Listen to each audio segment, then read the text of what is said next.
Hello artists, we are going to continue with our drawing exercises. What we are going to do is shade with values.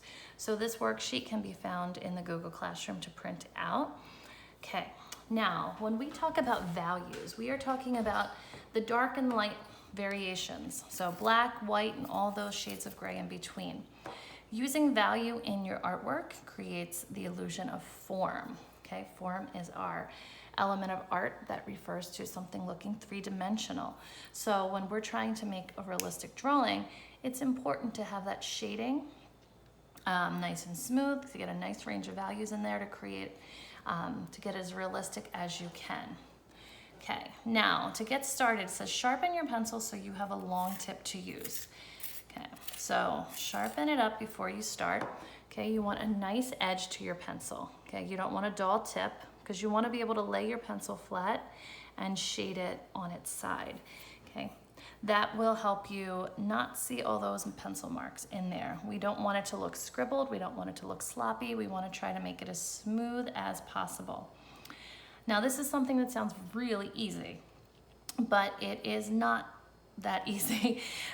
So that is why we are practicing. So the first thing you're going to do is write your name on the top. Okay. And right here it says practice it. So shade this circle as light and smooth as you can. So you're going to lay your pencil flat.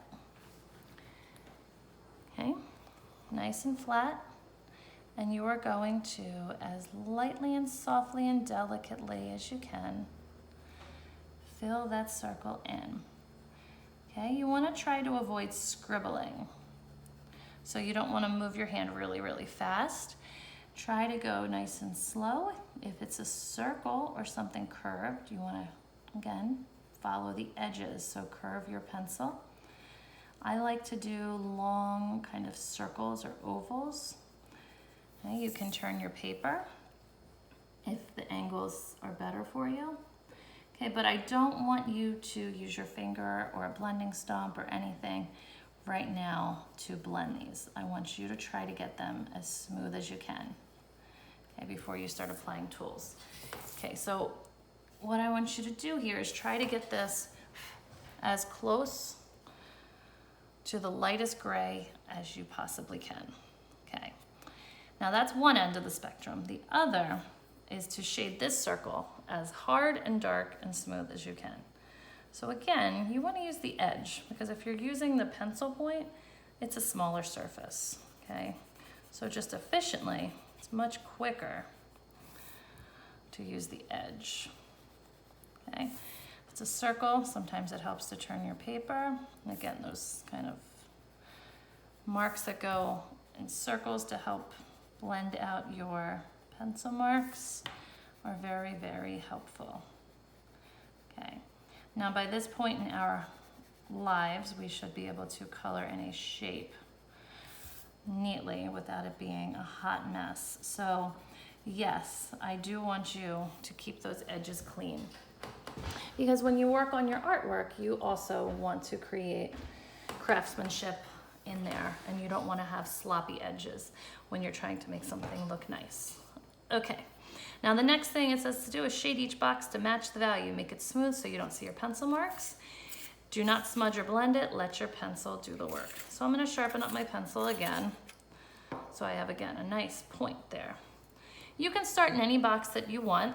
Okay, the box on the right is the black. That's very similar to what we just did here. And the box all the way to the left should be this light smooth. Okay, so you're going to do this one nice and light and smooth. Fill it in. Turn your paper if it helps you to get the edges. But your goal here is to see the difference between the 5 different values.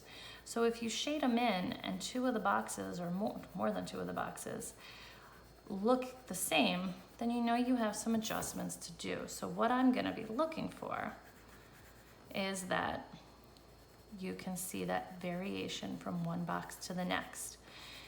Okay, and you might have completed an activity like this in your art career at some point. Okay, this is excellent practice. And as I said in the beginning, this is something that seems really easy. Like, oh, 5 different values, I can do that, no problem. And then when it comes down to doing it, it's a little more tricky than you think. Okay, so we see the difference between box 1 and 2. I'm gonna go to box 3 and I'm simply gonna apply more pressure. But you wanna be careful not to make it too dark because you still have 2 more boxes to go.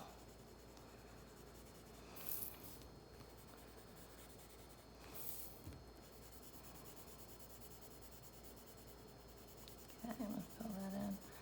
And again, if I make my pencil marks go both ways, it can kind of hide the marks of the pencil.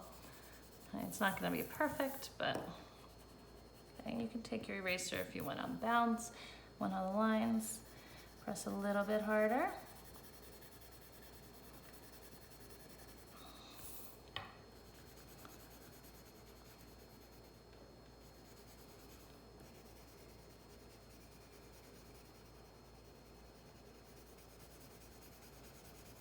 And then the last one here, we're gonna press as hard as we can.